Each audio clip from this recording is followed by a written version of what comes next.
Hello friends, welcome to cooking dream channel. இன்றைக்கி ஒரு super டேஸ்ட்டான செம்மையான மீன் மேக்கர் கிரேவி தாங்க செய்ய போகிறோம். கண்டிப்பாக ட்ரை பண்ணுங்கள், சூப்பர் டேஸ்ட்டாக இருக்கும். ஃபஸ்ட் டைம் செய்கிறீங்கனாலும் இதே மாதிரி செய்யுங்க. கீ ரைஸு, நெய் சாதம் எல்லாத்துக்குமே சூப்பராக இருக்குங்க. இப்போ வாங்க எப்படி செய்யணும் பார்த்துருமா.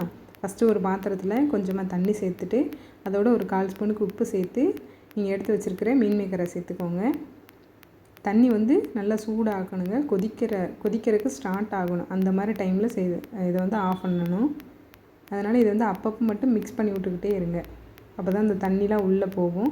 பாருங்கள், இந்த மாதிரி நல்லா அமுத்தி எடுத்தோம்னா நல்லா வெந்திருக்கணும் உள்ளக்கெல்லாம். நம்ம வேக வச்சுருக்கிற தண்ணியை ஃபில்ட்ரு பண்ணிவிட்டு ஃப்ரெஷ்ஷாக தண்ணி ஊற்றிட்டு உடனே கையை வச்சு நல்லா புழிஞ்சு எடுத்துக்கோங்க. எந்த அளவுக்கு உங்களால் கையை வச்சு புழியணுமோ அந்தளவுக்கு புழிஞ்சு இந்த மாதிரி ஃபுல்லாக தனியாக எடுத்து வச்சுக்கிறலாம். இப்போ கிரேவி செய்கிறதுக்கு கொஞ்சமாக பாத்திரம் வச்சுட்டு கொஞ்சமாக எண்ணெய் ஊற்றிட்டு ஒரு சின்ன துண்டு பட்டை, ஒரு ஏலக்காய், 2 கிராம்பு, அதோடு ஒரு பிரியாணி இலை, 1/4 ஸ்பூனுக்கு சோம்பு எல்லாம் சேர்த்து நல்லா பொரிஞ்சதுக்கப்புறமேட்டு 2 பெரிய வெங்காயத்தில் 1.5 பெரிய வெங்காயத்தை மட்டும் குட்டி குட்டியாக கட் பண்ணிவிட்டு சேர்த்துக்கோங்க. இப்போ வெங்காயம் நல்லா வதங்கட்டும். அந்த டைமில் மிக்ஸி ஜாரில் ஒரு தக்காளி, அதோடு அந்த பாதி வெங்காயம் இருக்கும்ல, அதை 1 2ஆகவும் கட் பண்ணி போட்டுக்கோங்க. அப்படி இல்லாட்டி அந்த மாதிரி குட்டி குட்டியாகவும் கட் பண்ணி சேர்த்துக்கோங்க. இந்த மாதிரி நல்லா நைஸாக அரைச்சி எடுத்து வச்சுக்கோங்க. இப்போ வெங்காயம் நல்லா வதங்கிடுச்சு. இதிலே 1 ஸ்பூனுக்கு இஞ்சி பூண்டு பேஸ்ட்டு சேர்த்துக்கலாம். தக்காளி அரைக்கும்போது தண்ணி ஊற்ற தேவையில்லைங்க. அந்த தக்காளி இருக்கிற ஜூஸே கரெக்டாக இருக்கும். இதோட பச்சை வாசனைலாம் போகத்தட்டிக்கும் நல்லா மிக்ஸ் பண்ணி விட்ருங்க. நல்லா வதக்கி விட்டுக்கரலாம். 1 ஸ்பூன் தாராளமாக போடுங்க. இஞ்சி பூண்டு பேஸ்ட் இதில் கொஞ்சம் தூக்கலாக போட்டால் நல்லாயிருக்கும். இதோட பச்சை வாசனைலாம் போனதுக்கப்புறமேட்டு நம்ம அரைச்சி வச்சுருக்கிற தக்காளி, வெங்காயம் அந்த பேஸ்ட்டை சேர்த்துக்கலாம். சேர்த்துட்டு இது எல்லாத்தையும் நல்லா மிக்ஸ் பண்ணி விட்ருங்க. இதோட பச்சை வாசனைலாம் போகத்தட்டிக்கும் நல்லா கொதிக்கட்டும். தண்ணி எதுவுமே இப்போ சேர்க்காதீங்க. இப்போ பாருங்கள், நல்லா கொதிச்சிருச்சு. இதிலே மசாலாலாம் சேர்த்துக்கலாம். 1/4 ஸ்பூனுக்கு மஞ்சள் தூள், 1 ஸ்பூன் மிளகாத்தூள், 1/4 ஸ்பூனுக்கு நம்ம வீட்டிலே அரைச்சி வச்சுருக்கிற கரம் மசாலா, 1 ஸ்பூன் மல்லித்தூள் சேர்த்துட்டு இது எல்லாத்தையும் நல்லா வதக்கி விட்றலாங்க.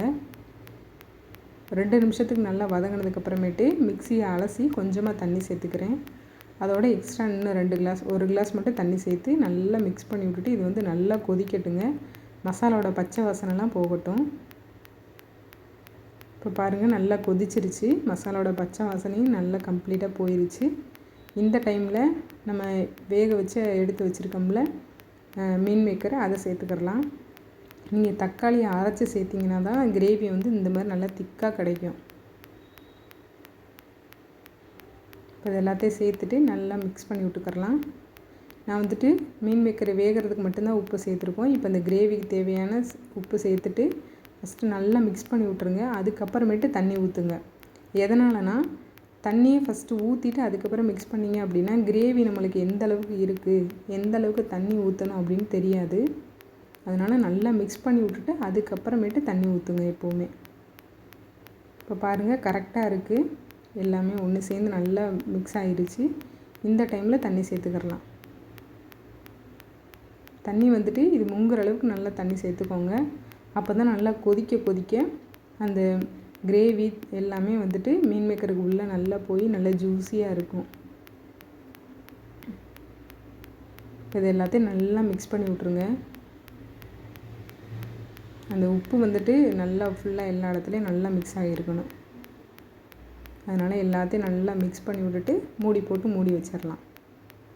டேஸ்ட் பண்ணி பார்த்துக்கோங்க. உப்பு வரப்பு பத்தலை அப்படின்னா இந்த டைமில் கூட சேர்த்துக்கோங்க. நல்லா ஃபுல்லாக மிக்ஸ் ஆகிற மாதிரி. அப்போ தான் அந்த கொதிக்க அந்த கிரேவி உள்ளே போய் நல்ல சாஃப்டாகவும் நல்ல ஜூஸியாகவும் இருக்கும். இப்போ பாருங்கள், நல்லா கொதிச்சுக்கிட்டு இருக்குது. ரொம்ப அதிகமாக தண்ணி ஊற்றிடாதீங்க அதுக்காண்டி. ஏன்னா நம்ம மீன் மேக்கர் என்ன தான் நம்ம டைட்டாக புழிஞ்சாலுமே எப்படியும் அதில் எக்ஸ்ட்ரா தண்ணி இருக்கும். அதனால் அந்த தண்ணியுமே வெளியே வரும். இப்போ பாருங்கள், நல்லா திக்காக கொதித்து சூப்பராக ரெடி ஆயிடுச்சு. தண்ணியும் நல்லா வற்றிருச்சு, நல்லா ஜூஸியாகவும் ஆயிடுச்சு. இப்போ நீங்கள் எடுத்து அமுத்தி பார்த்தீங்க அப்படின்னா நல்லா உள்ளேருந்து அந்த குழம்புலாம் உள்ளே போயிருக்கும். ஃபைனலாக கொத்தமல்லி தூவி இறக்கிட்டோம்னா ஒரு சூப்பரான செம்மையான மீன் மேக்கர் கிரேவி ரெடி ஆயிடுச்சுங்க. எதுவும் அரைக்க தேவையில்லை. டக்குன்னு வீட்டில் இருக்கிறத வச்சு செஞ்சிடலாம். கண்டிப்பாக ட்ரை பண்ணுங்கள், சூப்பர் டேஸ்ட்டாக இருக்கும். சப்பாத்திக்கெலாம் செம்மையாக இருக்குங்க. இன்னும் கொஞ்சம் வந்துட்டு ட்ரையாக இருக்கணும், இன்னும் வந்துட்டு எனக்கு சாதத்தோடு வச்சு சாப்பிடணும் அப்படின்னா இன்னும் கொஞ்சம் நேரம் கொதிக்க வச்சிட்டிங்க அப்படின்னா நல்லா ட்ரை ஆயிரும். இது வந்துட்டு புலாவுக்கெலாம் கூட சூப்பராக இருக்கும். கீ ரைஸு, அதுக்கப்புறமேட்டு தேங்காய் பால் சாதம், அதுக்கெலாம் சூப்பர் டேஸ்ட்டாக இருக்கும். கண்டிப்பாக ட்ரை பண்ணிவிட்டு எப்படி இருந்துச்சுன்னா மறக்காமல் கமெண்ட் பாக்ஸில் கமெண்ட் பண்ணுங்கள். வீடியோ பிடிச்சிருந்தா லைக் பண்ணி, ஷேர் பண்ணிவிட்டு, சப்போர்ட் பண்ணி, சப்ஸ்கிரைப் பண்ணிடுங்க.